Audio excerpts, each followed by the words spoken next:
Max Verstappen wins the Las Vegas Grand Prix. His name up in lights once again. Max Verstappen's victory in Las Vegas was not the product of chaos or luck. It was a demonstration of disciplined racecraft, precise execution, and a level of control that made a difficult circuit appear far less threatening than it actually was. Despite the unpredictable grip, the cold temperatures, and the immense pressure surrounding the championship, Verstappen delivered one of his most assured performances of the season. What makes the win more interesting is that the championship picture remains tense.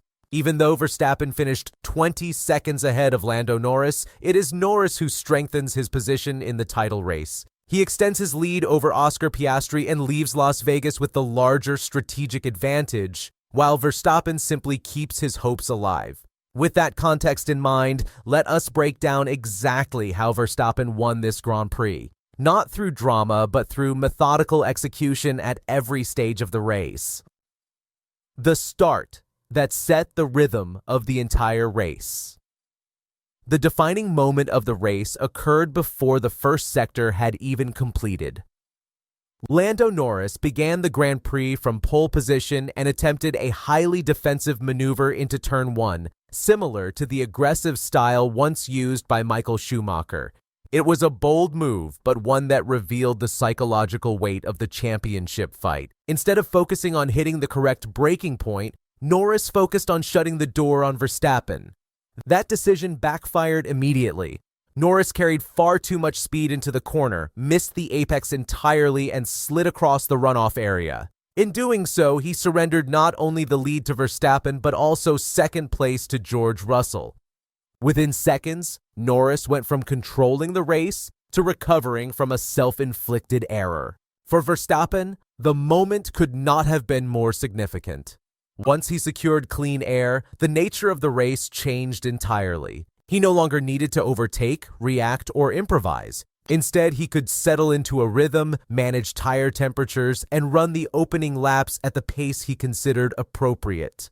Russell attempted to remain close during the early phase, but Verstappen built a small, yet meaningful margin that allowed him to dictate the tempo. Meanwhile, Norris found himself in a recovery scenario far earlier than McLaren had anticipated. The pressure of the championship appeared to influence his decision-making, and that small lapse created the foundation for Verstappen's race. When the most important corner of the first lap is misjudged, the entire strategic plan collapses instantly, and that is precisely what happened to McLaren. The strategic execution that consolidated the advantage. Once Verstappen controlled the opening phase of the Grand Prix, the next opportunity for the race to shift came through strategic decisions. Every front-running driver started on the medium tire, which meant the timing of pit stops would determine the second phase of the race. This is where Red Bull's execution made the most difference. George Russell was the first of the leaders to stop, pitting on lap 18 for the hard compound. His steering issues were beginning to affect his pace, and Mercedes attempted an undercut to compensate for the time loss. McLaren responded 5 laps later by bringing Norris in on lap 23, hoping to avoid falling behind Russell in the pit cycle. The crucial moment came with Verstappen's stop on lap 26. By extending his first stint longer than both rivals, Verstappen avoided traffic, protected his tire delta, and rejoined the track with his lead intact and tire temperatures already in the ideal window. Red Bull executed their plan with precision, demonstrating a level of strategic calm that has defined many of Verstappen's victories. Norris's attempt to chase Verstappen after passing Russell on lap 34 was admirable, but it never developed into a real challenge. Verstappen's pace remained consistent, and the gap stabilized at a level that made any attack improbable. When McLaren later informed Norris that he needed to engage in significant fuel saving to reach the finish, the realistic possibility of a battle disappeared entirely. From that point onward, Verstappen's lead steadily increased. The race was not defined by a single bold strategic call, but by a series of disciplined decisions that prevented any of McLaren's attempts from influencing the outcome. It was Red Bull's most composed strategic performance in several months, The second-half control that no one could match, the final phase of the race, became a demonstration of Verstappen's ability to convert opportunity into dominance. While the early incidents disrupted the field behind him, Verstappen maintained a stable rhythm that prevented any of the frontrunners from mounting a challenge. George Russell's steering problems continued to worsen, removing him from contention. Oscar Piastri never fully recovered from the Turn 1 contact that dropped him into the midfield, leaving him stuck in traffic for much of the race and unable to challenge the podium positions. Ferrari lacked enough race pace to engage the leaders, and Kimi Antonelli's penalty further disrupted the running order.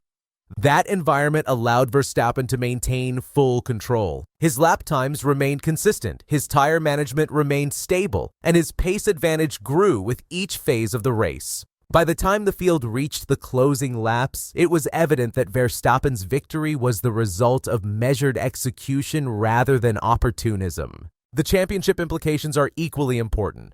Norris extends his lead over Piastri, which strengthens his position as the favorite heading into Qatar and Abu Dhabi. Piastri's decline continues as he now sits 30 points behind Norris and only 12 points ahead of Verstappen. Meanwhile, Verstappen keeps his championship hopes alive by increasing his total to 366 points, although he remains 42 points behind Norris with only 58 points left to score. The victory does not dramatically shift the outlook of the championship, but it preserves the mathematical possibility of a late comeback and reinforces Verstappen's ability to capitalize on any opening that presents itself. Max Verstappen's win in Las Vegas did not hinge on chaos, weather, or misfortune for others. It was the product of understanding the first corner, managing the pace, executing the pit window, and maintaining discipline through every stage of the Grand Prix. He did not need a dramatic storyline to win this race. He simply applied pressure at the right moments and allowed the field to unravel behind him. Norris maintains control of the championship. Piastri continues to slide backward.